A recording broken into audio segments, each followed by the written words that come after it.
Hello everyone. Today we talk about how to fix the app of Wattpad. We will go to settings,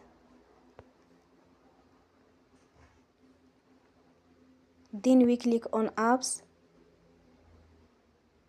After that we will search the app Wattpad.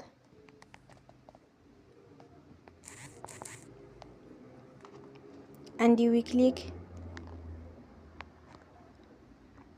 D will on for stop. After that you will go to storage.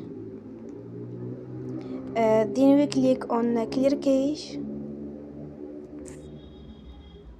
You will go to Play Store and you will update your app. Don't forget to support us by like and subscribe.